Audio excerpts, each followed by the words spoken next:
there are friends who are joining us virtually, and we'll be having this conversation. So thank you for coming along with us on this journey. 20 minutes past midday. We're here on the Joy Sports Link on Joy 99.7 FM.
I know you're ready and good to go for the Festival of Nine Lessons and Carols tomorrow at the Labadi Beach Hotel, brought to you by your superstation Joy 99.7 FM.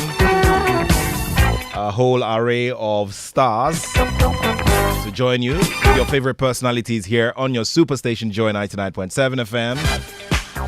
The show will be a fun time. Remember, it's by invitation, so make the relevant calls and get your invitations, so that as a family we can mark this on a very, very special note.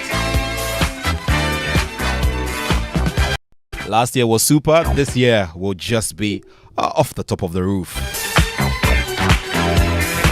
And starting off the show, I'd like to dedicate all of it to my big brother and friend, Fifi Banson. Fifi Banson is celebrating his birthday today.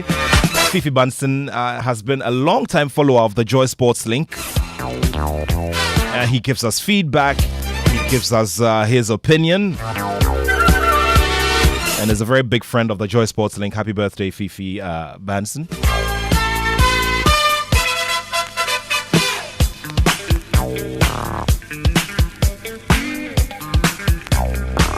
You have a favorite winger. You have who you prefer to be the goalkeeper, the man in the center of the sticks. You have your favorite quartet, who you are very convinced about to make the squad for the Black Stars. You probably also have your favorite, midfielder who you feel will be an impact sub, who should just be on the bench and come and make impact. You feel that you have, an attacker or a forward who you feel should be preferred above everyone else for this assignment. The announcement is yet to be made by the Ghana FA. There's a lot of expectation ahead of that. No indications yet, but the question is, who do you want to see? It's as simple as that. So that's why we want to get into this conversation at this time here on the Joy Sports Link on Joy 99.7 FM. And also do remember that there are big rewards coming this Christmas, and that's the reason why we are always your friend, and we tell you where to spot these big rewards.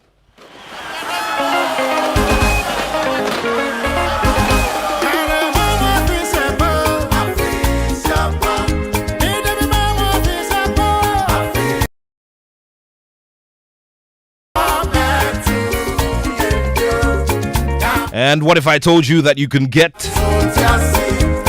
with 10 Ghana cedis, free concert tickets and shopping vouchers up to 500 Ghana cedis to shop at Melcom, or get some buckets of juicy chicken from KFC every week this December.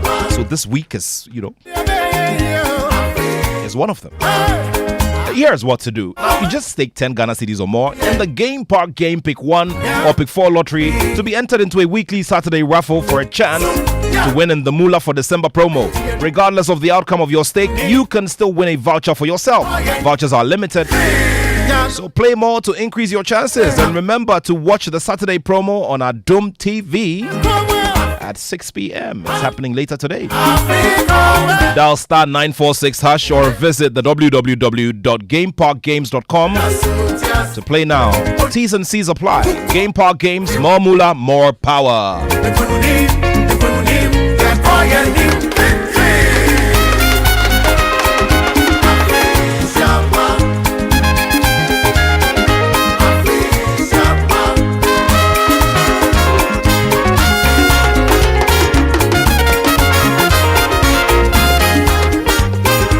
Joy 99.7 FM. Yes, indeed, official. Apart from the man Nasi, the multiple award-winning Nasi, starting it off here for us on the Joy Sports Link on Joy 99.7 FM. Resource getting us into this conversation varies. Those who have the technical knowledge and those who observe from the background bring their views based on years of following, and those who have operated within the media space. A certified coach, a football pundit and analyst, and an entrepreneur in the agricultural sector, Nana Ajiman is one of my guests this afternoon on the Joy Sports Link. Also, Bismarck Owusu Bempah, the man who started off our campaign to bring back the stands, bring back the fans into the stands, who did some special research which we presented at our last major thought leadership event at the Labadi Beach Hotel. Bismarck Owusu Bempah is known as Ayala. Well, he has a namesake who is senior to him in the space. Now he's a practitioner in the health administration sector. Many years as a pundit, many years as a broadcaster. And he's also a sports historian. I'm talking about Osei Owusu Bempah. He's also our guest joining us from his base in the Ashanti region. Great to have all of you gentlemen, and thank you very much for being here with us and accepting to be a part of this conversation here on the Joy Sports Link. Thank you for joining us. Good afternoon. We'll begin with you, Nana Ajiman. Nana, how are you doing?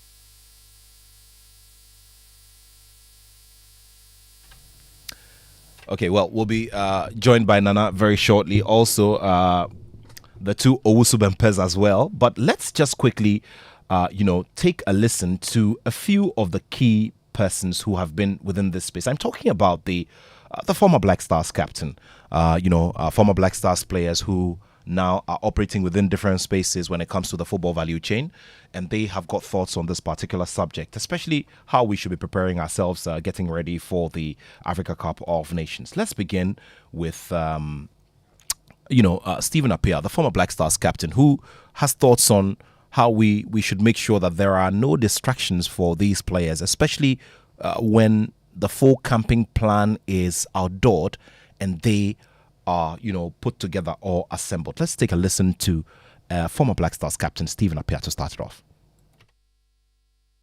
Because, at the end of the day, when you are going to a tournament, you want everything to be done some weeks or months before you travel to the tournament. And as you're saying, here we still even don't know the venues that the team will go and camp and all that.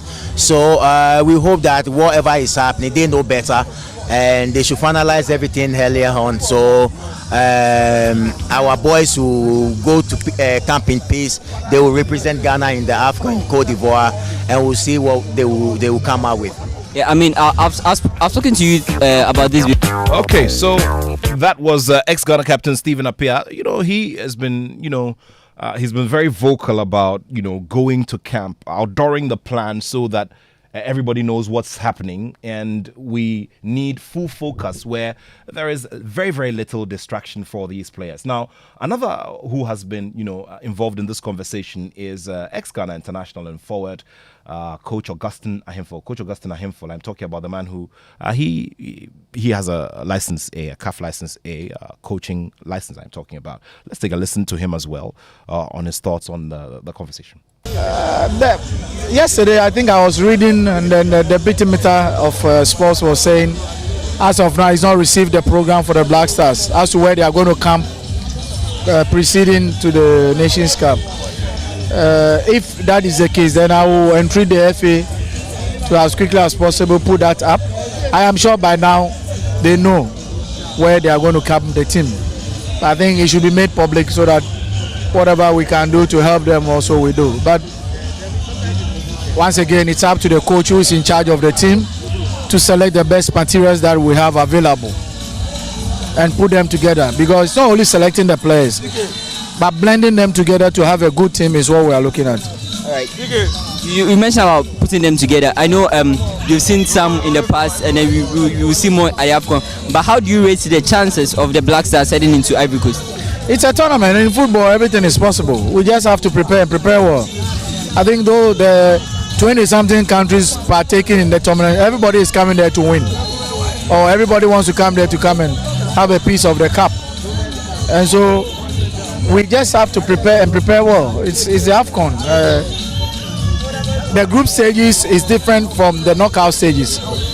So the progression is what we have to look at. If we go and then we start well, I believe that the sky will definitely be the limit.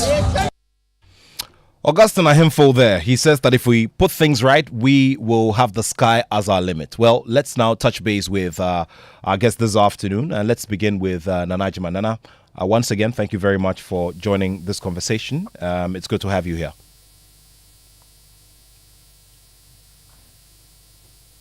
Thank you very much, Nat. Okay. I'm happy to be here. Very well, very well. Mr. Osubempa, we've been having these kinds of conversations, and the expectation, especially this year, was that would have our friends at the FA come up and be a lot more upfront with information and all of that, so that the fans will also align in terms of following and also putting their weight, their spiritual weight and whatever it is behind the team as they get themselves ready for this tournament. We still don't have that. And those who have a very big stake, I'm talking about the players who've played before and know what it means to get these things done, are also talking about communicating these things to the public as well. And one of the things that, Augustine Ahimfo said was that he doesn't doubt that there already probably is a plan in place, but it must be made known to the public so that we all align and support the team accordingly. Are the fans asking for too much if we say we want to see what's happening or know what's happening? Good afternoon, and thank you very much for having me. I don't think the fans will be asking for too much at this stage. I think less than a month into the tournament, if they want to know where the team is camping, how camping is going to be, even to the extent of knowing which of the players have been invited into the preliminary squad, from which the final selection of 28 or whatever is going to be made. But I also think that sometimes we also need to give some space to the FA. I'm sure they, at this stage, just as Augustine said, they probably may have an idea, one or two places where they have closed down to decide where they are going to camp. Probably they must have thought about 2 or 3, 4, 5 places for camping. Now maybe they've narrowed it down to 1 or 2. They need to do further consultations before finally coming up. And I'm sure they will only do this when they've had the final discussion and sometimes to understand go ahead from the ministry. The deputy minister is reported to have said they've not submitted their whatever it is. I'm not sure if that is the case, but I think that I'm sure before Christmas, I don't speak for the FA, I don't know what is it that they are doing, but I'm sure before Christmas, we'll have an idea where we are going to campaign. The preliminary squad is going to be in the team tournament.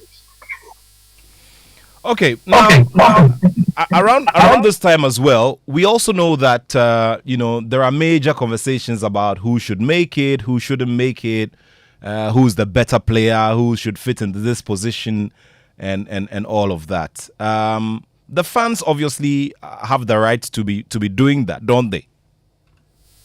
Absolutely. That's what makes football and sports interesting. the pre-game, pre-tournament expectations, discussions, always make it very exciting. It tells you the extent to which fans will get themselves involved in some of the discussion, tells you the expectation and how many, if any, are actually following and expecting anything from the national team. And I think for a team which has had such incredible run in the immediate aftermath of our independence till the last 40 years, currently I think about 90%, if I can say, 90% of very active football followers in Ghana were actually not born when the last time Ghana won. That is going to be 1984, exactly 40 years ago, 42 years ago. That is very long. So I'm sure the expectations are very high. And so if the fans are asking for any of this, and don't also forget, over the last couple of years, a few times when even a month before the tournament kicks off, we know players who have been selected to justify themselves into the team. We know how the team is going to come. Issues of bonus, which I actually don't agree with when it comes to public discussion about them, are even discussed previously. So probably the FA is trying to do something differently. I hope they will come with something that will get Ghanaians' attention in a very positive way. And then as we go into the tournament, we see how things are going to be. This tournament is completely different from the last time we went to Cote d'Ivoire, exactly 40 years ago, by the time we kick off 1984. That time there were only 8 teams. Today there are, I think, thrice as many teams, 24. And that is going to also be something that we need to talk about. But I think let's wait for the FA. I'm sure by maybe our next weekend's discussion on this same platform, we'll be discussing something different in terms of the venue, the players that have been selected, and all those other things that come with the pre-tournament excitement. All right, so in terms of, the 1984s, the 1980s and all of that, there is another guest. Today we have a clash of Owusu Bempes, but there's one senior who we just heard and a more, a junior one. So in starting off with Owusu Bempah Jr., let me just ask if he was around anywhere, anywhere around here in the year 1984, which was just mentioned. Ayala, were you anywhere around, in 1984? What a way to introduce me, Nat. To be very, very honest with you, I wasn't born by then, and it's one of our huge expectations. Talking about this generation, that we also get the opportunity, as our senior colleagues have done, to see our Black Stars lift the African Cup of Nations one day, and not just our Black Stars, but also as House of Folk did. We will frequently be seeing our clubs also lifting the interclub competition. So yes, I wasn't born by then, and it has always been my dream to also see that our national team has really conquered Africa. Okay, so if we were both, we had you two in a football team, I probably would have labeled Mr. Owusu Bempah as OBO, and giving you AYA or something, just so we could differentiate, yeah. But Ayala, I want you to tell me something. Everybody has been talking about this nostalgia and all of that, winning a trophy as big as the AFCON. We have colleagues, in other countries, Cote d'Ivoire, Cameroon, Nigeria, Zambia and all of that, who have all, Egypt, who have all tasted this, at least in the last, 10 to 12 years. How do you feel sometimes when there's talk about winning the AFCON and what it brings in terms of, value to the people on the socioeconomic, front? Tell me about it. How you feel, especially knowing that you haven't experienced it before. Tell me about it. And then after that, we'll come to Senior Owusu Bempah to tell us, about the last time, 1984, 83-84, and how it all went. You see, the closest I have come to relive something magnificent from the Black Stars will be that Asamoah goal against the USA in 2010 South Africa. Now, if I take myself back a little bit, I was very happy when we first qualified for the World Cup in 2006. And I remember how I jubilated the first goal against the Czech Republic by Asamoah Gyan. Now, Nat, if I look at the way I was so excited during those climax of the Blasters at the World Cup and some games and how wonderfully we won those games. Then I even compare it to 2009 when Ghana became the first under-20 national team from Africa to lift the World Cup. I remember in 2009, that was within my final years on the University of Ghana, and how we all came out of our rooms not thinking what we were wearing, and we were so ecstatic on the street of Legon, pouring waters on ourselves, and how we were so crazy about Ghana winning the under-20 World Cup. Now, I put myself in that kind of mood. Now I stormed out of my room to jubilate topless when Asamoah Gyan scored that goal against the USA.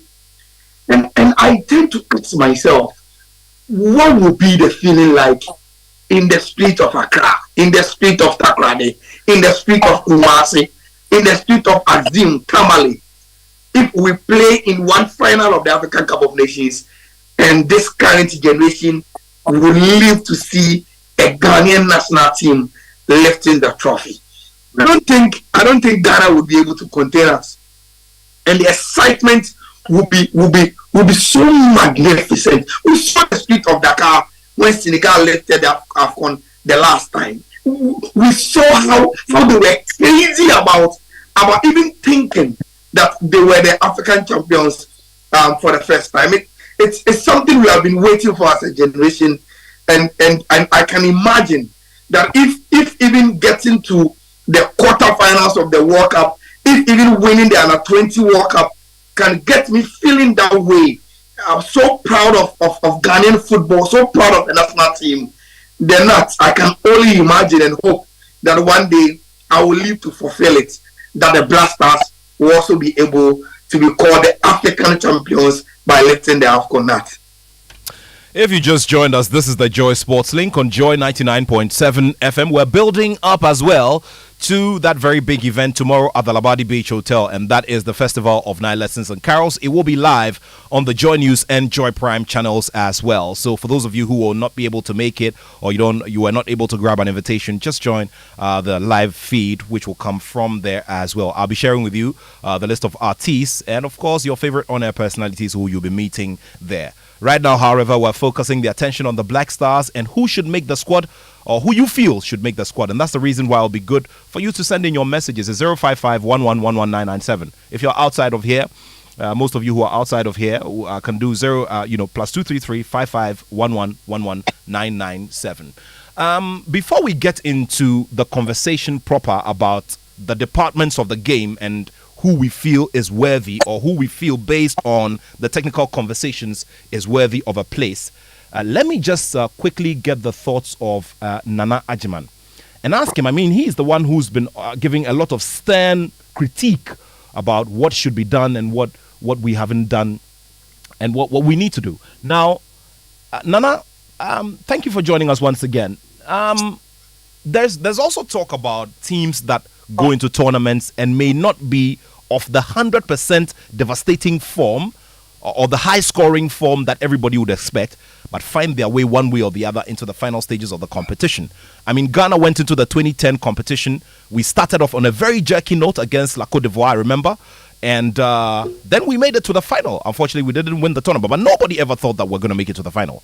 So, let's take your thoughts on that one. Whether it is possible for a team that is not necessarily, in the best of form, that is possible to see them get into the final stages of the competition. Is that possible? Nana? Having me on the show, Nat. I've been cut off 1 or 2 times because of MTN, but I'm back. Well, to be perfectly honest with you, that question relates to the Ghana Black Stars specifically, and no other team. And I've got to be honest with you. Sure, there's no good form at the moment, but I still don't see that we're going to perform that well in the African Cup of Nations. I still don't see us going to the finals. There are too many bogey teams out there that are ready to scalp us once again. Teams that we're scared of. I mean, seeing the Comoros and all this kind of stuff, we're frightened to even face those teams. So I don't see us getting into the final of this competition as such. For me, this AFCON is more like team building, to be perfectly honest with you, because we just don't know where we are now. That's the painful truth about it. You see, our over-dependence on foreign players while ignoring those players who are performing well in a league that perhaps isn't as good as it should be is something that is going to haunt us. And I think that at this particular time, yes, we'll give the GFA the benefit of the doubt. We don't know who's going to be in the squad. We don't know the plans. We don't know anything. I mean, it could be the case of certain players are injured. They're going through late fitness tests and this and that, and we want to wait and see before we announce anything. But honestly now, I mean, we'll be hard pushed to achieve something in the Ivory Coast, seriously. And you know it yourself. The form is terrible as it goes at the moment, absolutely terrible. We don't know who to pick. We don't know the reason why we should pick them. We're just basing everything off names. That's all we're doing at the moment. I'm interested because people are saying, oh, bring this player, bring that player, bring this player. But my interest is who are you going to drop? That's what I want to know. Who are we going to drop? Because I've come on your show before and I've said that one or two players, for me, don't meet the criteria. They're not active and they shouldn't be there. And it's like I lit a fire. Now, let's get real about the whole thing. You can't have more than the 27 players that CAF are saying you can bring. So who will you drop? For me, that is more important than who we will include. Because at the end of the day, the result is still going to be the same. We're not going to win the African Cup of Nations. Who will you drop and who will you keep in there? Some very instructive, questions coming from Nanajiman right there. Let's start off with Ayala, Usubempa Ayala. There was a conversation during the week about Kumasi Asante Kotoko's, Richmond. And Richmond performed very well in the Super Clash. Now, after that, he has attracted a lot of, positive comments. There are those who say, look, this guy has to be in there. And the comments especially came from, Asante Kotoko and Hearts of Oak legend Charles Taylor, who said that he felt that, the player deserved, Richmond Lamte deserved the place better than some other ones that we've been seeing in the side. So the midfielder, Richmond Lamte, is better placed to play in the Black Stars squad. So there it is. Nana has asked the question, who do we drop? So, Bismarck, let's begin with you. Who do we drop? Who do we keep in there? Because it seems like it's very clear that this one is not active, this one is not exactly in good form, so it should be straightforward. Is it that straightforward? Thank you very much. Nat, that is Joyce, boss. Let's try and broaden this particular subject matter. At least in the last 2-3 weeks, we've had very, very positive conversation about the Ghanaian league, isn't it? Everyone coming out with players who they think that this Richmond Lamte topic has introduced, and they have other very, very good candidates that they want to push into the conversation, that they say that these players are good and quality enough to make it from our league into the national team as we go for the AFCON. So for me, the first thing is that it has really positively given us something to talk about concerning the quality of our league and the quality of the players that are within the league. That in the past we wouldn't be so much enthused about talking about them and whether they do have the quality or not. Now, what I've realized is that we've been positive and we've been talking about this quality within our league. just by the virtue that it is being linked with the Black Stars. And we all know that you can't just be bringing up names that you think are very, very good to join the Black Stars if they are not quality enough. And so you get Any Dreams FC fan mentioning Abdul Aziz. You get Mediama fans mentioning Nuruddin and Soa and Hamidu. You get House of Folk fans saying Ibrahim Salifu and Osesibe are quality enough. You get even the CEO of Inswatreman bringing in the likes of Manaf, Nuruddin, and all that. You get Samate saying, oh, have you seen Dauda? Have you seen Emmanuel Kayekre and their numbers? You get Yawadu, the CEO of the Biani Ghost Stars, and he says, look, before Richmond Lamptey, Apia Makati has been scoring free kicks and has been very, very consistent on the local scene. Now, all these players are being mentioned, and the names that are being mentioned are coming in relation with positive statuses and positive correlations about how quality our league do have these quality players playing within them. Now, not assuming you are an ESCO member or the FA president or the general secretary or work with the FA secretariat, I can imagine that in the last 2 weeks, you've really enjoyed the conversation about our league and why people think we have good quality enough players that can even make it to the Black Stars. If we've had this kind of conversation in the last 5 years, where people see a lot of positives on the local scenes and even are ready to make arguments that these qualities are good enough to make our senior national teams, I don't think we will be shorthand in terms of sponsorships and in terms of giving this product called the Ghana Premier League the kind of positive vibes that it will need. The conversation is already out there, and I've really enjoyed it, and I will entrust the ESCO members to feed on this kind of positive narrative about our league and the quality that we do have, and think about it. Now, look, there is a way to enhance these kind of conversations and bring the positive out of our leagues if we are able to streamline and align these conversations to our national teams. Now, have you ever seen any serious national team that really does well in football and their national team is not linked to their national league?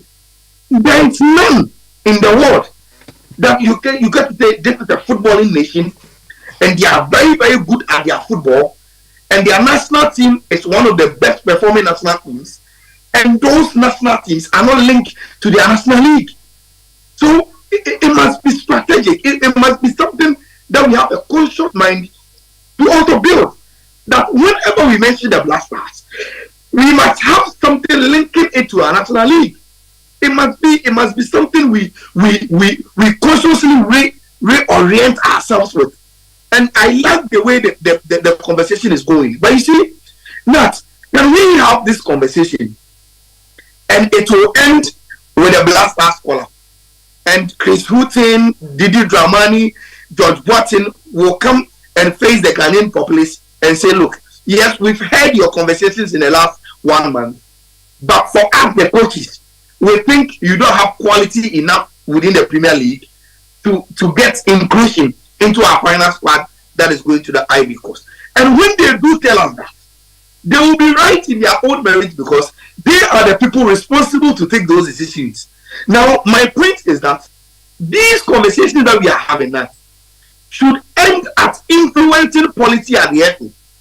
That if the citizens think that we can have positive conversation about our Premier League whenever it is linked with the national team, and with the premise and foundation that every good footballing nation has some positive correlation between its national team and its national league, then we must end this conversation, not just throwing in names, but be focused on telling those people who make the politics of Ghana football that look, we are having this conversation, and the final product of this conversation is that it must inform a policy where there is a quota for our national league into our national team whenever we are going for any major tournament. So being it AFCON, being it the World Cup, or any international tournament that we are going, we as the citizens are informing those who take the decisions that, look, for us to have a very, very good national league and continue to have these kind of conversations, there must be a policy where there are at least minimum 3 player slots left for the national league to fill with the national team whenever we are traveling. Now, if we are able to achieve that policy, it comes back to help our league, marketing-wise, sporting-wise, even supporting it. Now, can we imagine that Ghana national team, the Black Stars, goes for AFCON? We go for World Cup. We are made to believe that it is our national team and that we must support it. But those of us who live in Ghana, who follow Ghana football, cannot associate any player within our locality, within our local league, within our local clubs as part of the Black Stars. How then do you enhance that kind of support and belongingness in terms of the support that we give to the national team? How then do we even bring in the slogan, bring back the love, where you want everybody to be part of any football product?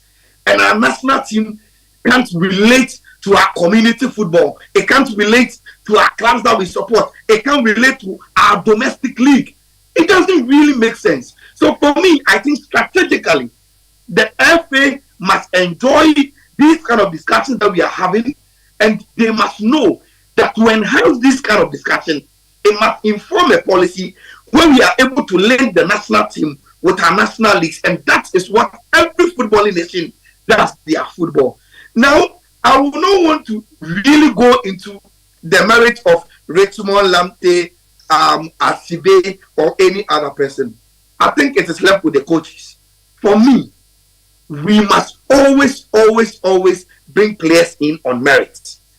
And with the quota system, then we must know that, okay, at any point in time, if we have 3 slots, 5 slots, then the 5 best players within our league will be part of any national team at any major tournament. For me, that must be where this conversation ends. And I hope that the authorities that are listening to us will be informed by this analysis that we are doing, will be informed by the last 2-3 weeks, the conversation that has gone on with our local league and its presence in the national team, and will be informed that when these things are done strategically well, we will have positive conversations. We will have very, very, very intriguing conversations about how quality our league is, and it enhances every product that we are trying to solve and we are trying to project in terms of the product of our football. And that is where, for me, it must end when they talk about these kind of discussions, Nat. Well, in a few moments, we'll also be activating our phone line so that you can, join us and give us your perspective to the conversation. Let me bring in Senior Owusu-Bempah at this time. Senior, Ayala has raised some very key points about giving our league its place within the setup of our national team. I'm throwing back to 1992 when you had quite a number of players who were featuring in their playing in, some leagues outside of here. You could talk. I mean, it was quite a small number. You had the Abedi Peles, the Anthony Baffos, and Anthony Eboas. But you also had a very strong, representation. But the dynamics obviously are very different. Where in 2023, back in 1992, there were quite some different dynamics. He's been talking about a quota system. I think that this is something that we've been addressing, for some years now. Do you agree that we have it as a fixed thing, within the setup of the national team and planning, that we always have that it becomes policy that we always have a quota system for the benefit of marketing our league and for the benefit of making it have a true place within the setup of the national team? Senior. Thank you very much, Nat. I don't subscribe to the issue of quota system of selection into the national team, especially the Black Stars. One, because players, I believe, must be selected on competitive merit. However, I also believe that the selectors of the national team players, selectors of the Black Stars coaches who select the national team players for various tournaments, have not paid much attention to the local league to be able to actually monitor and pick players who have comparative advantage over some of the foreign-based players that they invite. I don't think that in 1992, for example, Bukazi's watch almost all the league matches. But I think at that time, Emmanuel Lama, Frimpong Manson, and Pierre, Kwesi Appiah, and all those guys were the best Ghanaian players for their positions. These days, I know because of the exodus, a lot of the category A players, as I always call them, in other words, players who are genuinely good enough to represent the Black Stars at various international competitions. Many of the category A players are playing outside of Ghana. That notwithstanding, I don't believe it is true that none of the players that we see from 2012 up to 2000, the last tournament that we went, I'm talking of the African Cup of Nations, I think it's been about 6 or 7 tournaments. Given that we've always represented the Black Stars with 23 players, it means over the last 4 or 5 tournaments, we've had about 100 and something spaces for players for the AFCON. I don't think we've had more than 20 of such over 7 or so tournaments being filled by local players, and that's a shame. I think that the coaches are not monitoring the local league enough. They are, I don't believe that they are influenced in any way, shape, or form. But I doubt whether they really know who a quality player is in terms of selecting players for the national team. A couple of years ago, we saw players like Nathaniel Attoh. I was surprised this guy could not even make it to the fringes of the Black Stars. Few times, Cote and Cote had the opportunity of playing 1 or 2 matches. But I also think that even in few cases where they give chances to some of these local-based players, they do not have patience enough for them to build their confidence to go into the national team. And I think that's where the problem is. I've seen Chris Hughton on TV several times. Few times I've seen him in Kumasi watch various league matches and stuff. But the participation that you see him in terms of watching matches does not reflect the selection of his players into the Black Stars in terms of getting players from the local league. We are talking about this Lamptey issue because Hassan Kotoko played, but I think even way before that, there are other players who I think if they are not even going to make it, we are not saying that they should be necessarily be involved in the team at all in terms of the final selection. At least give them the chance to justify themselves. I don't think the coach is going to the tournament with 50 players. Now we are hearing they are thinking of inviting about 40 players or so. If some of these 40 spaces can be extended to these local players, I'm sure there are some of them who genuinely can compete for positions in the national team. And I think that's what the coaches and the FA must be looking at. I don't believe in the quota system at all. I think players must be selected on merit. This issue of the quota system, to me, doesn't work. So clearly, I mean, if for instance we should have a situation where the Black Stars go into the next tournament without any local player, it's fine because then it is purely a matter of merit, isn't it? I don't believe so. I think, let me clarify myself a little bit more. I say I don't believe in the quota system, but I also say that I don't believe that the coaches have been fair and have been very professional enough and sometimes gone down to do more assessment more assessment in terms of players that they select from the foreign leagues vis-a-vis those who are playing the local league. So I don't think the coaches are doing very good enough scouting to be able to identify the local players who really deserve on the basis of merit to be in the national team. Chris Hughton, as a national team coach, did pretty well, and he drew some great plaudits from the media for his relatively high, pace of monitoring, volumes of monitoring, games and players, on the local front. Probably it should, in a way, help to address this problem, and eventually it should reflect when he eventually selects, isn't it? Yeah, but if you look at the number of games that he's watched since he assumed duty, from Accra to Doma, Takoradi, and almost everywhere, Tamale and stuff, we see him in the stands watching games. And it comes up and with the selection, or let's say the invitation of players more than what he's going to use for the tournament. And you don't see any reflection of this reflection of local players in the selection. Then obviously what he's telling us is that, yes, I've watched the local league that you talk about so much. I didn't see any quality that can match the foreign-based players that I've invited. And I think if he comes to say that, that would be the highest level of dishonesty on his part.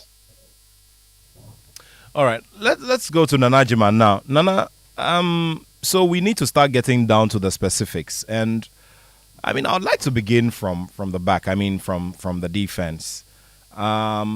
We've emerged from an era where you had a strong name like a Richard Olele Kingston, who had a big personality, had command at the back, had experience as well, and came in to make some of the biggest and best saves on different platforms, including the FIFA World Cup.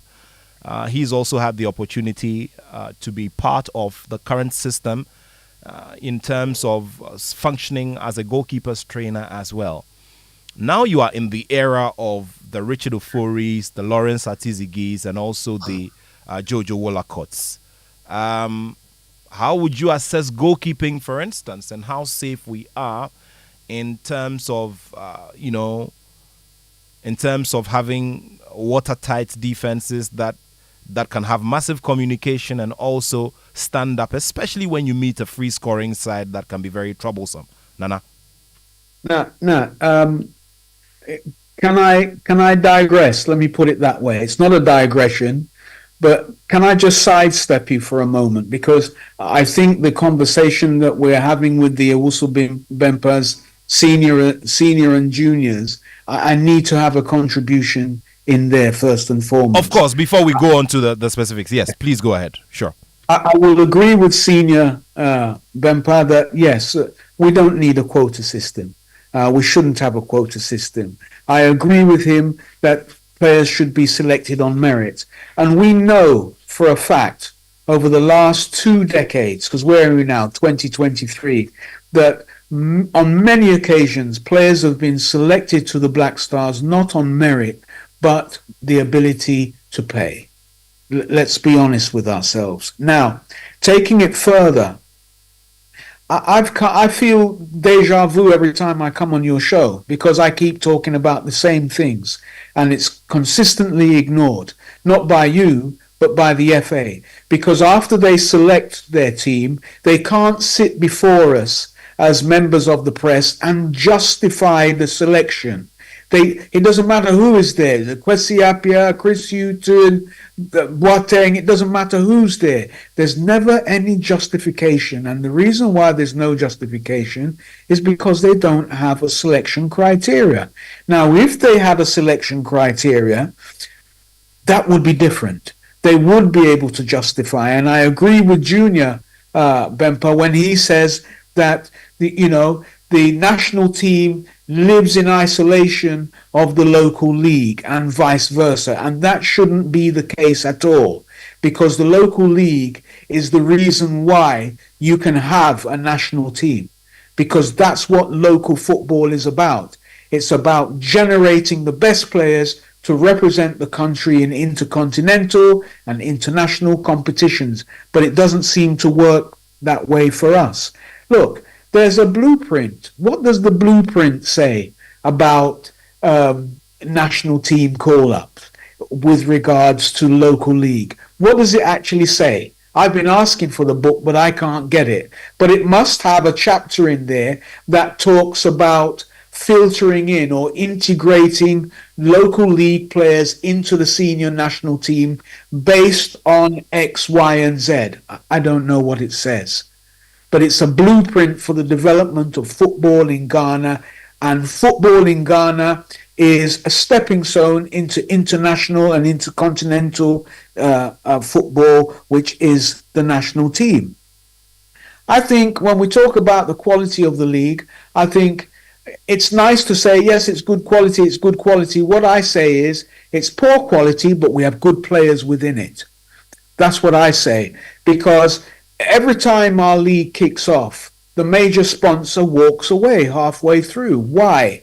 Because that major sponsor does not believe they're getting value for money. And there are a lot of factors that lead a major sponsor in feeling that way. And I won't go into that because we're just focusing on players. But let's bear that in mind. And in terms of marketing the league, the deal that we have right now with the current TV, whatever they're called, is rubbish. It's absolutely rubbish. It doesn't give us the time of airspace and attraction that our local league needs to compete against other local leagues in Africa. It's just not there. It's flat, absolutely dead. It's benefited a few people who were perhaps the facilitators of getting them involved, start times, blah, blah, blah. But in terms of holistic benefit for the league and Ghana as a whole, there's no benefits at all. No one wants to be associated with that. It's time we went back to DSTV, I've got to tell you, because the exposure is just not there at all. Seriously, it's not good. And you see, we see our national team coaches, they go to various places and yeah, they're watching the league, they're watching this, they're watching that. It's all superficial. It's all superficial. Perhaps Chris Hughton was in Kumasi over the weekend having a jolly good time, and there was a match going on there, and so he goes there because, of course, he's a national team coach. He's interested in football. Let me just go and have a look. But that's it. And furthermore, all this talk about Lamptey, just suppose the Hearts-Cote game was further on down in this first round. No one would be calling his name. No one would be saying anything. Because the only reason they're calling his name now is because of a sterling performance, a sterling one-off performance against Accra Hearts of Oak. That's it. So, I think that we have to address the real issues. It goes beyond whether or not Richard Kingston or Forey or blah, blah should be there. It goes well beyond there. It's about the policy of the FA. It's about implementing the policy of the FA and implementing something that is across the board that touches everyone because it's looking at merit. It's looking at performance. When we watch the EPL and all these different stats come up. It's very easy to select your first 22 for England, for example, because the stats don't lie. They don't lie. You may get one or two players come in, on a wish, whatever. But apart from that, the stats don't lie. We don't maintain any stats here. We don't know anything here. So, when it comes to looking at our local players, there's nothing to support that they should be called in apart from one sterling performance. That's not the way forward. We've got a bigger problem, and we've had that problem for a couple of decades now. And I believe that the one underlying factor of this problem are the people who end up managing the Ghana Football Association. They're the problem. We've changed numerous coaches. We've changed so many coaches. The coaches are not the problem. It's the management. It's the management and it's the structures that are in place that aren't appropriate for what we're trying to achieve. There's no long-term player development in Ghana at all. No one's interested. Lamptey may go to Turkey next week just because of one performance.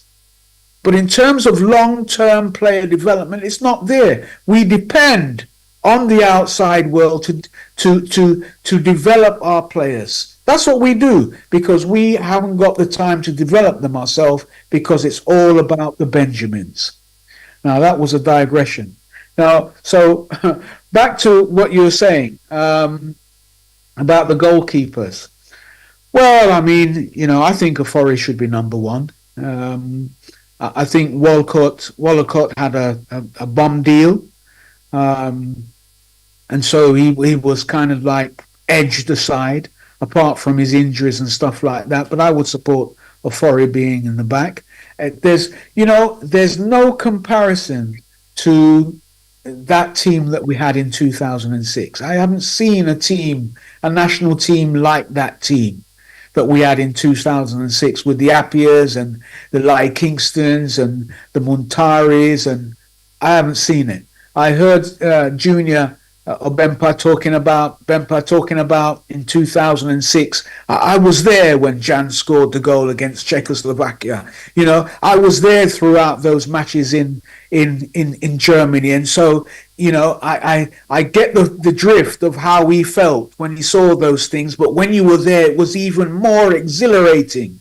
It was much more exhilarating. But I don't think that we have ever produced a national team like that national team. And a big part of the reason is because of the decline of Colts football, a decline in the attention given to local football, the attraction of local footballers has gone. And you see, it's the thing about bring back the love. It's just an empty slogan. It doesn't work.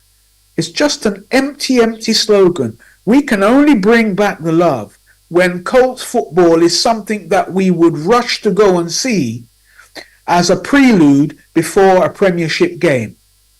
Those days are gone. Those days are well and truly gone. And we need to revive all of this. And in order to revive all of this, the attention must be placed on developing our local league, because that's where we're going to get the players from who's going to really represent Ghana heart and soul. We've had issues with these players who play abroad, because when they come to play, they don't want to get injured, they don't want this and that, so they won't go into tackles and all this kind. We've seen it all before. Some players say, their clubs say, no, they can't play because they're injured and this and that. And then once the tournament starts, you see them playing in the next league game and all this kind of stuff. We've seen it, Nat. We've seen it. We know all these things exist, but we don't address it. We don't really deal with it. You see? So for me, I'm not too worried about naming this person and naming that person. I share that view with Senior Bempa. I think the issue is the structure's inappropriate. Football people themselves, the people who say they are football people, it doesn't mean anything. Football people how? Football people how? We were talking about having an independent league. Has that gone out of the window? What's happened with that? We're supposed to have a league that's separate from the GFA. What's happening with it? We can't even get it together. And we're talking about football people. What football people? These football people need to be joined with people with people who know about business, who know about marketing, who know about lots of other factors that need to be integrated into the football to make it big, to make it attractive. You look at the EPL. We're all going to watch EPL games today, aren't we? Aren't we? Are we ready to watch the games as soon as your program's finished? Are we going to watch Man City and blah, blah, and blah, blah? Are we going to do that? Yes. Yeah, we are. Because they've not just conditioned themselves to say, only these people are football people. They've blended together with people who know about business and marketing and finance and everything to make their league great. That's what we need to do. That is what we need to do. We can't just leave it in the hands of people who say they're football people, because clearly they don't know enough. They don't know enough. Nah, seriously, they don't. Very, very key thoughts raised there by Nanajiman. And so later on, maybe in the next 10 minutes, we'll activate the phone line so that you can also join, and articulate your thoughts on this one. Let me come to you, Junior Owusu-Bempah. A conversation was sparked during the week, and that's what has even inspired this whole conversation. And that was about, Richmond Amte, the midfielder of Asante Kotoko. Now, we still need to do a few specifics so that people see the amount of work that's been done by some of the players and what they're actually doing, on their own to get themselves in spaces like key spaces like the Black Stars. So tell me, we do not necessarily even need to start from the goalkeeping department. Whichever way you want to go, just tell me. Maybe there are some key players who, based on some very interesting statistics, need to just be looked at, because this conversation will always come up around this time when we're getting ourselves ready to hear who has made it and who possibly couldn't. Junior. Nat, you see, the foundation of any solid call-up for tournament is the subculture of the team. And for me, that has always been my problem. Every country that has been able to win the AFCON or any major tournament do have a story about a defined subculture. A subculture that is that is refined with commitment, that is refined with unity, discipline, a subculture of a group of people who are determined to make a certain target their aim, and they go for it. And you must have people who are so committed to it, and people who are responsible in making sure that everyone within their group is aligned to what must be achieved. And look, a classical example of the Ghanaian case is what we had in 2010. We didn't have the great of players. We didn't have players who had achieved so much before we went for the tournament. But just the subculture of the national team, we were able to get to the finals. And when I talk about a subculture, I am talking about how brute, how disciplined Milo was that time, what informed his decision to graduate a lot of the 2009 under-20 squad into our national team, defied all the odds and said, look, I see a lot of good in this team.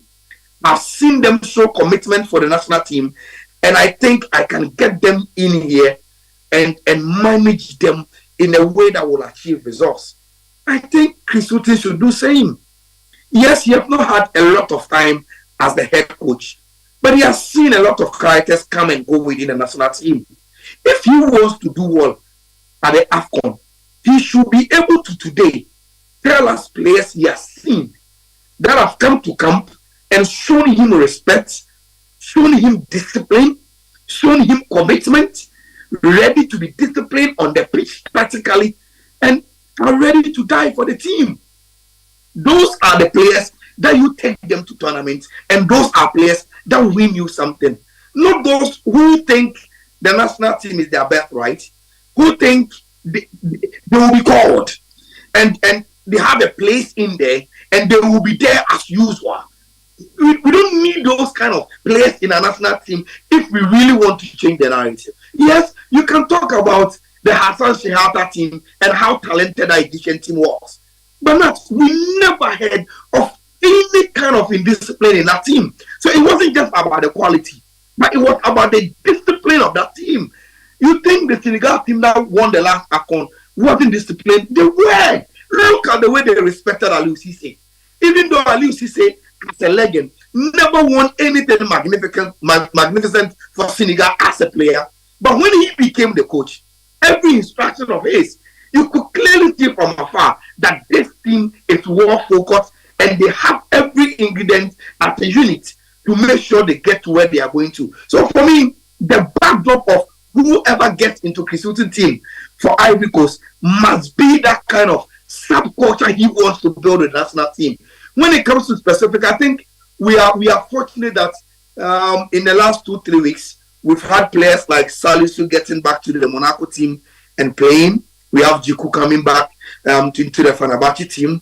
Amate got injured in Kumasi in our last 2 headers for the World Cup, but he's back with the Besiktas team and he is playing. Yesterday we saw Caleb Ekuban give an assist in the Genoa draw against Juventus. So we are having a lot of players who are fortunately coming back, and these are senior players and integral and called to the national team that you will expect that if they are very, very fit and ready to play for the Black Stars, they will get into the squad and make it for the AFCON. Every national team is bringing their best players. We must also do the same, but with a great subculture of unity, of commitment, of discipline, and of ready to die for the colors, and show that the supporters who will be chanting behind them will not be doing that in isolation, and we will see it right within the eyes and the playing style of the team that they are ready to do something for Ghana. That is the only way that we will be able to do well at the AFCON in the next 28 days, Nat.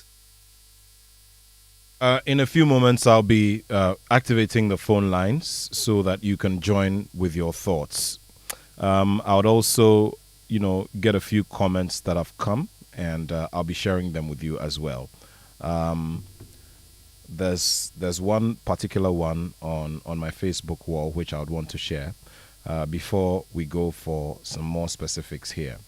Now, Nana Adubuabing says Ashimero, who plays for RSC Anderlecht in Belgium, because the guy would be a great force in attacking, or especially within the attacking midfield position, and can build a solid relationship with Inaki Williams. This is from Nana Adubuabing. You send in yours as well. Remember, it's 055 997. Let's come to you, Osubempa Senior. There is a conversation about those who have done their time in the national team and probably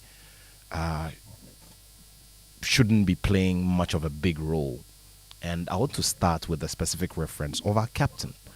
You know, there are varied conversations among fans every time we have to play. Those who argue that it's gotten to the time where our captain shouldn't be starting games and must be brought on as a sub. There are those who even suggest that, listen, you know, let's say thank you to him. And, you know, but he's still playing. What should be the position on him? Because of obviously he is the highest cup player in the team. He has been very consistent. He's given his bit. He's scored goals. He has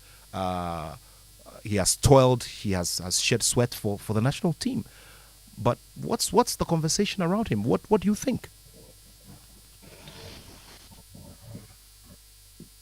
Well, thank you very much, Nat.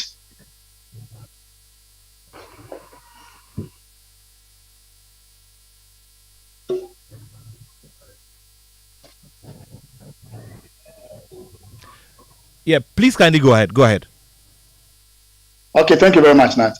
I'm happy you talk about specific rules, especially I'm sure you're talking of, the line was breaking so bad. I guess you're talking about the captain, Andre Ayew.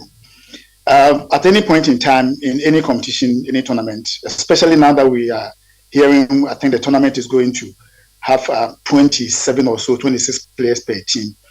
There will be some players that you send to the tournament that the coach does not, it's not 100% sure was going to use, is going to use all. For a player like Dede, for example, you cannot discount his experience in the team. You cannot discount his influence in the team, especially when you have a group of young players who lack tournament experience.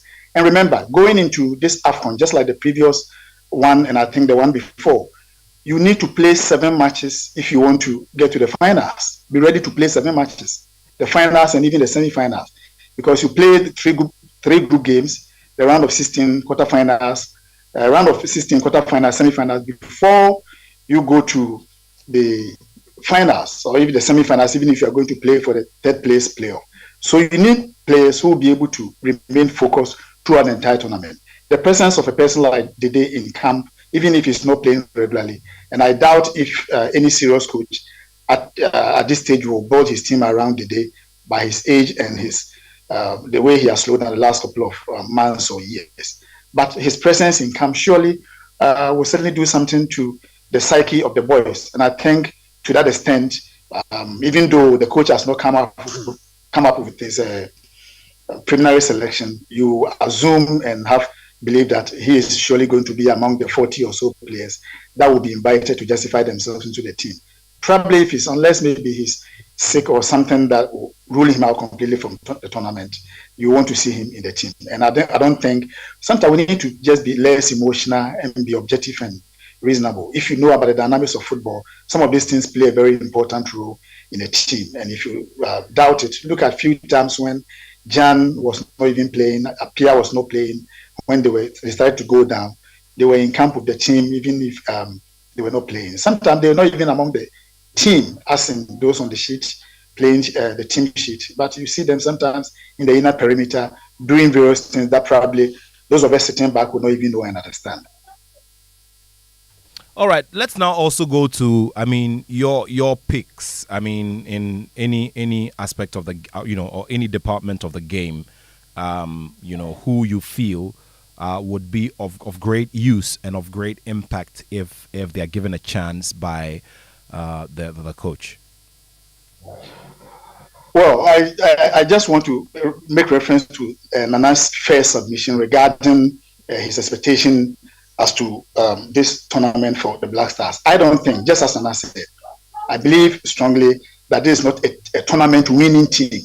I mean, if I look at the quality of players, their level of experience, level of tournament experience, again, looking at it from a very far place, even the level of commitment, I doubt if it's a team that can win a Nations Cup after 42 years. However, I think the focus for this tournament must be, if indeed we are serious, preparing very well for the next tournament. I think in Guinea or Morocco or wherever it is, and also the next World Cup in USA, Canada, and Japan. But to make bold statements and have very high confidence that this is a tournament, a team that is going to win a tournament, I have my doubt. It brings me back to 1984. I mean, for the last time we went to Cote d'Ivoire, Boaké disaster. Going into the tournament at the time, remember Ghana had won 2 of the 3 previous AFCONs. We had won in 78 at home. 1980 didn't work well for us in Lagos. And then 82 we won in Libya. So the last 3 tournaments we had won 2. Going into 84 and looking at the demeanor of the players, a lot of the satisfaction resulting from failed promises from 78, people like George Alhassan and Co, who had played in the 78 tournament. In 1980, the same failed promises dealt as a very big blow in Nigeria. Then some of these players were brought back into the team in 1984 with this unresolved issues of promises and stuff still lingering. I remember even as early as just last year, 41 or so years after Libya, some of the team players in the Libya team that won the tournament in Libya were still talking about having been given pieces of cloth and stuff like that. So going into 84, I mean, I was young at the time. Probably I didn't understand a lot of the dynamics of what goes into football in terms of motivation and stuff like that. We had very good talented players. Mohamed Odum and Co were coming up.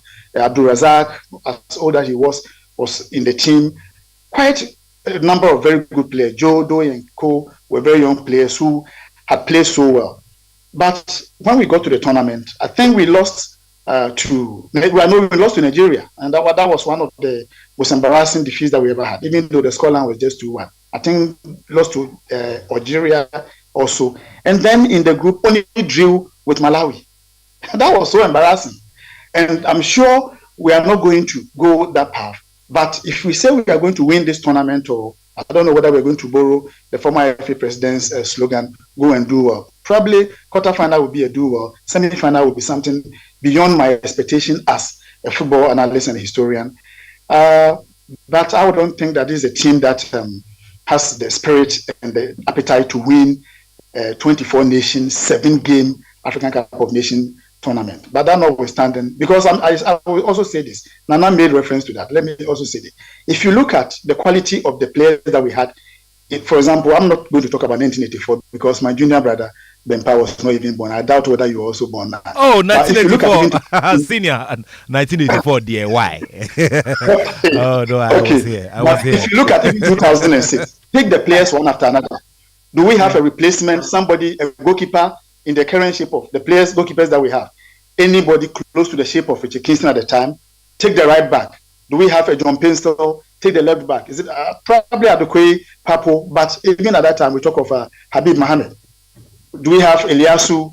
So if you compare the players one-on-one, I don't think in the last 2 or 3 years since Jan finally led the national team, we've had a player whom we can say probably can give us 40% of what Jan has been giving us at the Black Stars. And that's the reason why I think that looking at the quality of team, the commitment and everything that we have in our team with the Black Stars, vis-a-vis what we are seeing with teams like Egypt, Morocco, Mali is not a tournament team, I would say, but even Senegal, are we going to be able to be bold enough and say that we are going to actually compete for a tournament? For a team like Ghana, which has won Nations Cups 4 times, the last one being probably as old as the tournament is. We don't want to say that we are just going to be participants, but realistically, I don't think it's a tournament winning team.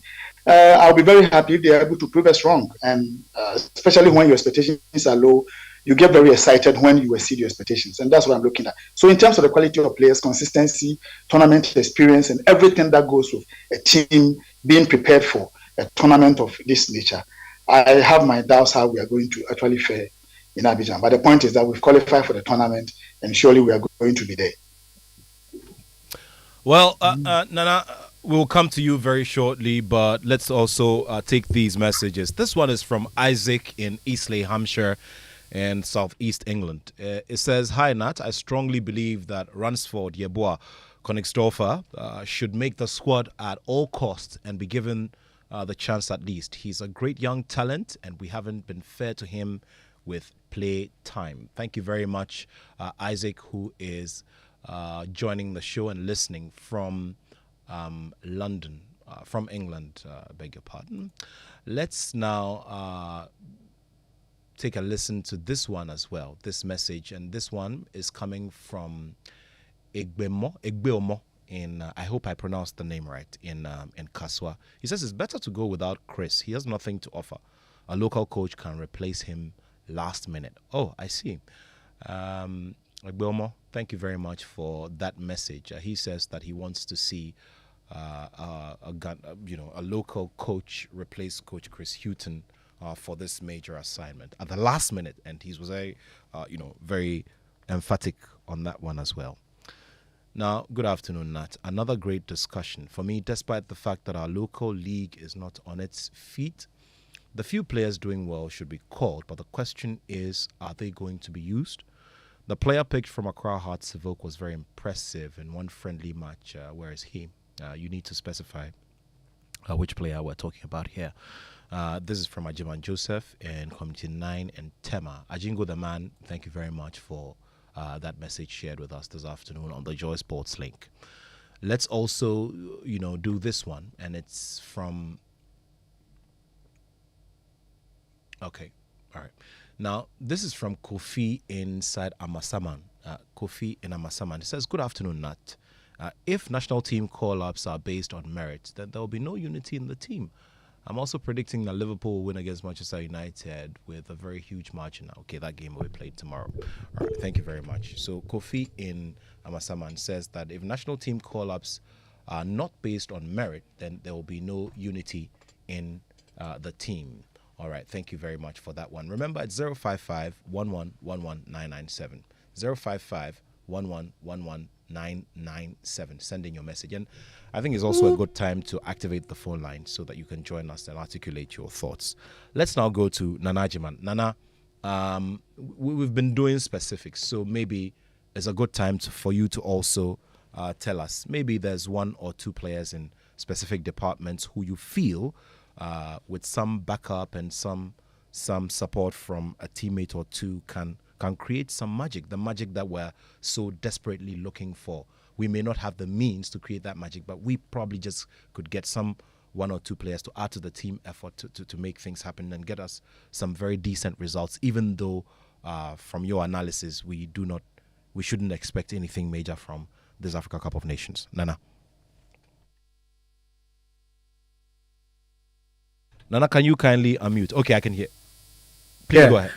I'm saying, to be perfectly honest with you, Nat, I just don't know, because my interest in our local league has waned significantly over the last few seasons. I do go and watch a few matches, but I mean, I wouldn't want to name people when really I've not had the opportunity to watch certain matches consistently. It would be totally unfair. But I think it's an indictment on what is actually happening in our local league, which has meant that somebody like me who eats, drinks and sleeps football would consider that perhaps I'll be wasting my time going to the stadium. So I wouldn't want to call anyone's name, to be perfectly honest with you. I have seen a few players, but in order to call their names, it's all about consistency, because I'm the person who's talking about a selection criteria. So I can't just do something off the cuff when I won't apply the same formula that I want others to apply. So I don't want to name anyone, but what I do want to say is that I'm positive that we have more than the 3 players people are saying we should include that could be included into the Ghana Black Stars. But you see, in terms of our philosophy and how we see things, if that is not changed, so that we now become interested and focused on long-term development of players in Ghana, then nothing basically is going to change. I think I heard the word scouting thrown up earlier, but we don't have any scouts. We don't have any scouts. We don't have scouts who go and have a look at our local matches with the intention of seeing if they could fit the bill for a national team call-up. We only, now that we're going to Ivory Coast, you will hear that, oh, so-and-so has been appointed as a scout for that tournament. Scouting doesn't work like that. It's a full-time job. It doesn't work like that. And so I don't really want to get drawn into that argument. And that's why I say, yeah, perhaps there are 5 players, but who is it you would drop? Because that is the key argument for me. That is where people's feathers are going to be ruffled because of the personnel that we might advocate should be dropped. But like I said, it would be grossly unfair for me to start listing players when I haven't watched enough of the Ghana Premier League, to be perfectly honest with you, Nat. All right. Thank you very much, Nana. Let's come to you, Osubempa Senior. We've been observing what's also been going on with our peers, around. Nigeria, for instance, they also had a bit of a surprising result against Lesotho, as one that's been talked about greatly. Nigeria always becomes a point of interest because, in terms of international relations, Ghana and Nigeria has a lot of intercultural exchange. There's a lot of history between our tribes, the movement of persons and all of that. So they're always a point of contact. There's also very big sworn rivalry on that front of that competition.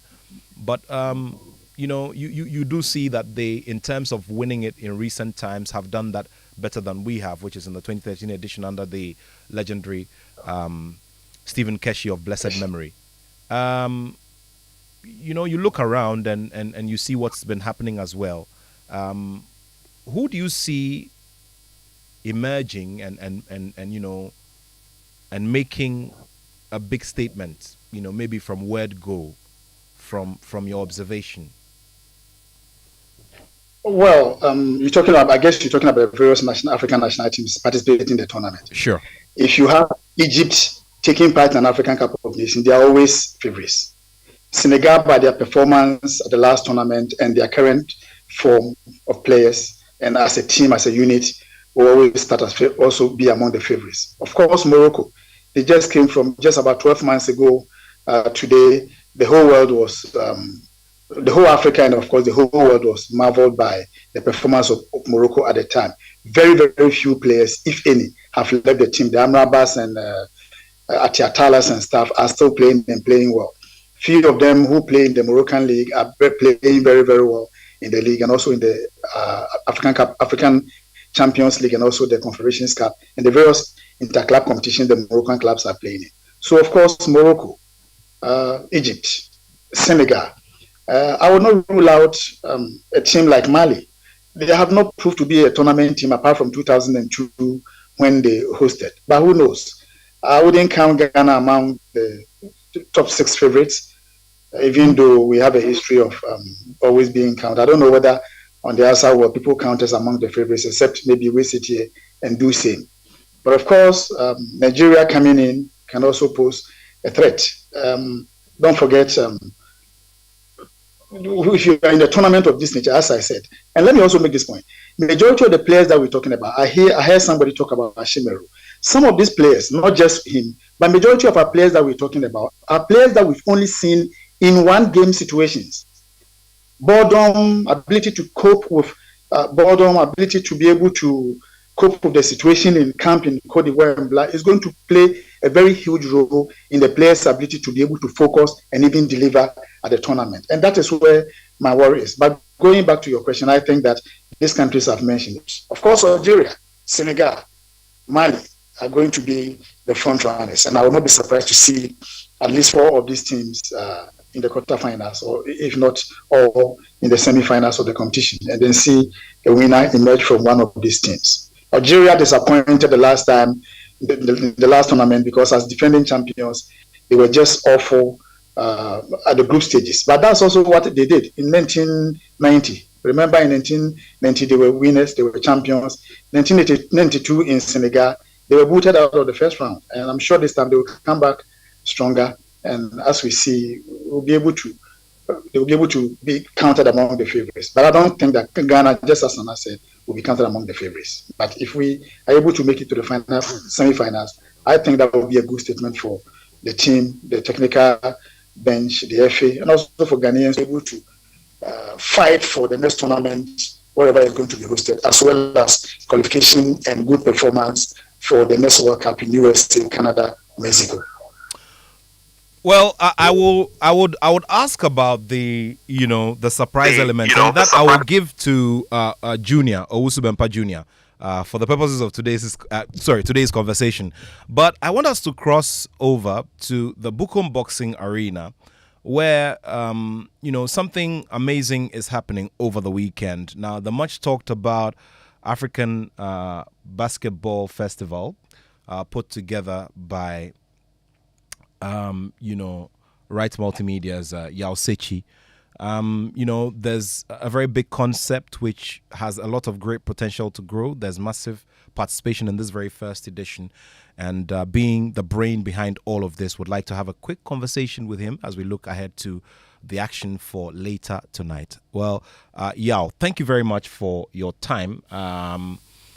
Tell me about how it's gone so far. Last night we had an opening ceremony, and there's a lot of action expected. We have various teams. I mean, you have even Team USA, and I'd like you to just tell us the thought around it and who constitutes or who makes up these teams.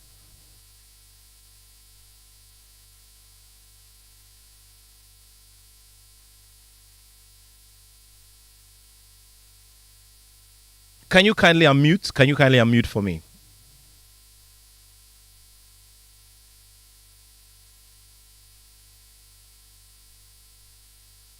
All right, so yeah, go ahead. Go ahead, we're listening.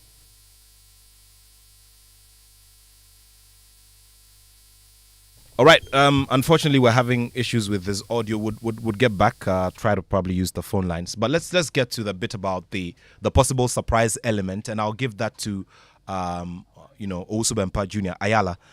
Tell us about the possible surprise elements from where you sit. I mean, who you feel can pose that very big or present to us that very big surprise, based on what the assessments you've done so far ahead of the start of this tournament.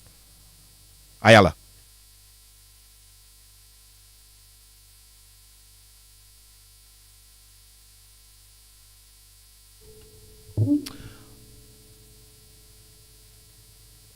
All right, so let me just give this to Owusu Bempah Senior once again.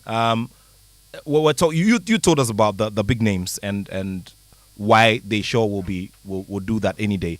Can you also tell us about the possible surprise elements?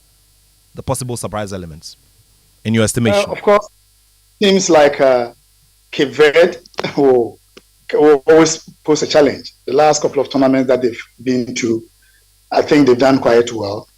And so I would not be surprised to see a team like that go that far. And as I said, we probably may not see a lot more of surprises, but I think that a team like Quebec, for example, can come in handy. They have a very good bunch of players, most of whom are not playing at the highest level of club football in Europe, basically playing in second tier, third tier competitions. But the fact is that they are having, most of their players have a lot of playing time, and that is what matters most, especially in a run-up to a tournament of this nature.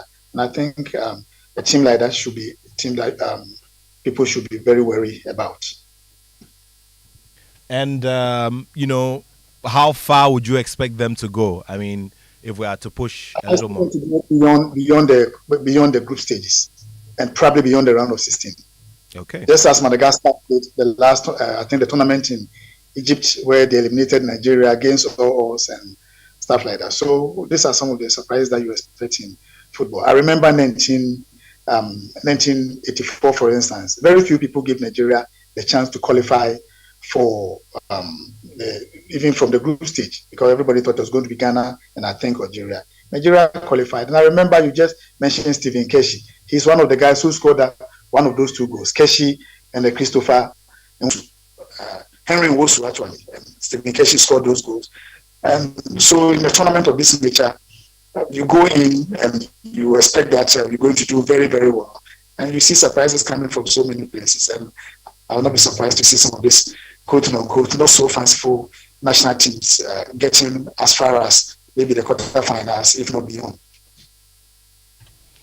Wow, thank you. Let's quickly, go over to Yao Sechi once again, the founder of Rights Multimedia, who are known big promoters of the sport of basketball. Now, there's a new concept called the African Basketball Festival, which is attracting teams from not only around the continent but around the world.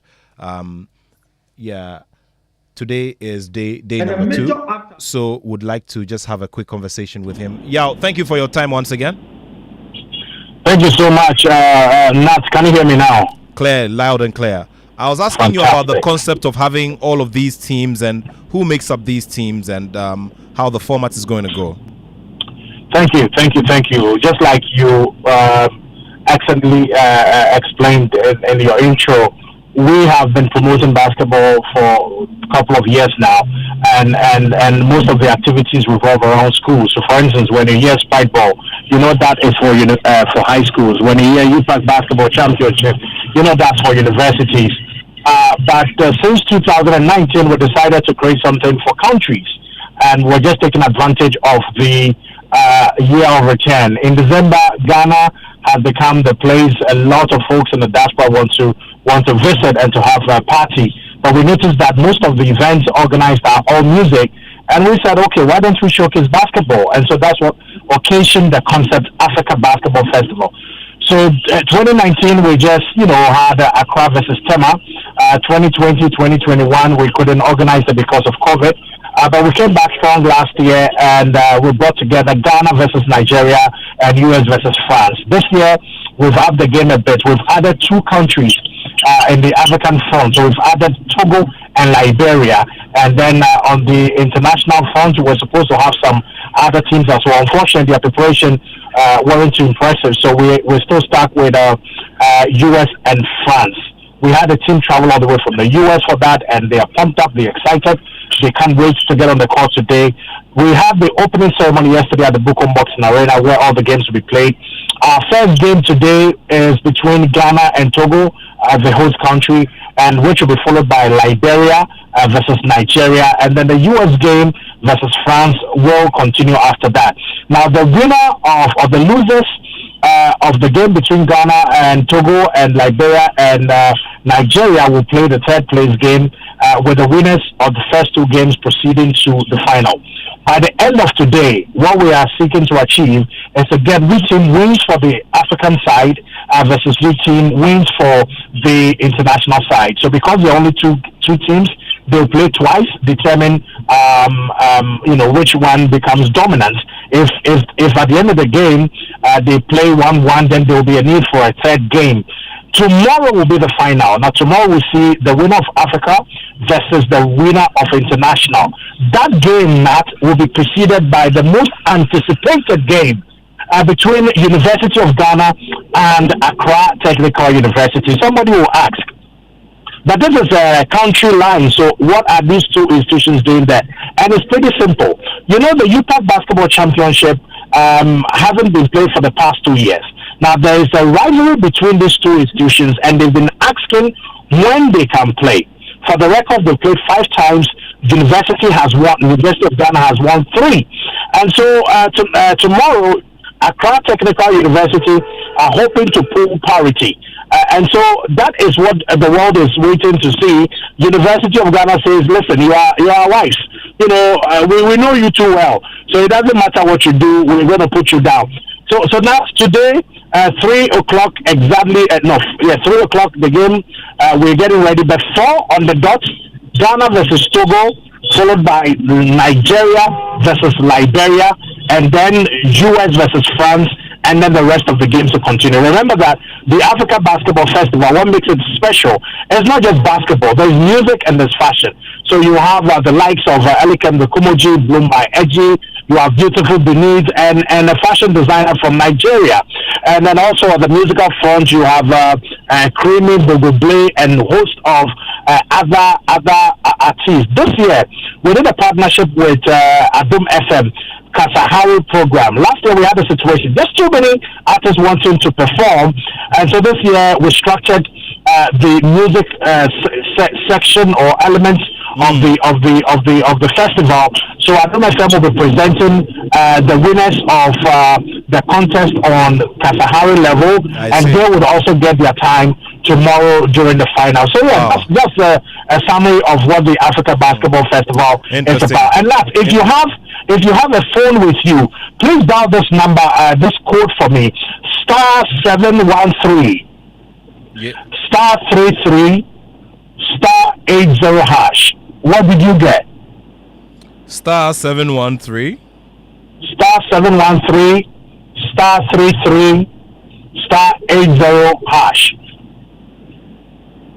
What do you see, Matt? Africa Basketball Festival, Bukum Boxing Arena. Option one is get ticket for self, get ticket for other, and organizer info. That's it. Matt, anybody listening, you love fashion, you love music, you love basketball, and you want to be there today and tomorrow, that is how you get to participate. So the short code is star 713, star 33, star 80 hash. Get your ticket and see you there. Come support Team Ghana, Team Nigeria, Team Togo, Team Liberia, US or France. Thank you very much. Yao Sechi is the founder of Right Multimedia, who bring us big basketball franchises, including the Sprite Ball and now the African Basketball Festival, which is happening at the Bukum Boxing Arena. Adum FM's Kasahari will be live on it tonight, as well as, as it is a very big platform for everything entertainment, including basketball. Let's now just go back to our guests for their final thoughts as we wrap things up this afternoon. Let me start with you, Owusu Bempah Senior. You mentioned earlier that your expectation is that the announcement will be made before the end of the coming week.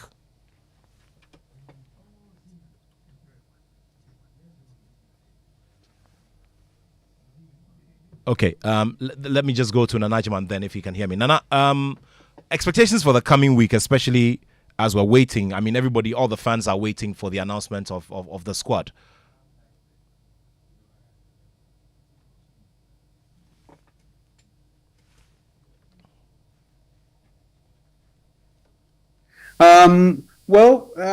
Huge expectations. We know some of the names that are already going to be called, and that's unfortunate. We don't know if there are going to be any local players involved. Of course, interest in that. And, it's all up for grabs, basically. I mean, what can we say? What can we say? We just have to see what happens now. To be perfectly honest with you, we just have to see what happens. And we can pretend everything is going to be all right until we get eliminated from the competition, be it in the first round or whatever. And then people will start talking in earnest once again. But, we've been doing it for competition after competition after competition. There must be a real change. And that change has really got to start now. We've got to stop the anticipated mindset that we're going to win this competition and be open and honest to the supporters and say, look, this is a team building process. We're not there yet.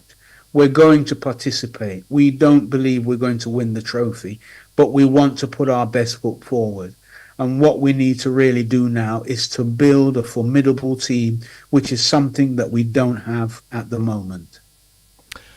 Nana, we're grateful to you. And that's what we'll also say to Mr. Osei Owusu Bempah and Bismarck Owusu Bempah of Love FM in Kumasi and Inshira Sports as well. Thank you all very much for being a part of this afternoon's show. It's been wonderful with you. Apologies for our inability to take any calls this afternoon.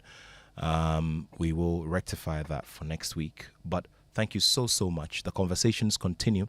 Do remember, you can join us tomorrow at the Labadi Beach Hotel if you have your invitation. And There's a lot to come. Joe Metal leading the pack of big name artists who will be there, together with on-air personalities and many other people who you normally follow in the public space there to celebrate this beautiful season of giving and love.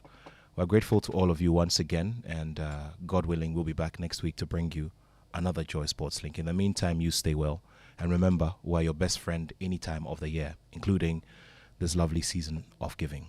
God bless you all. My name is Nathaniel Attoh.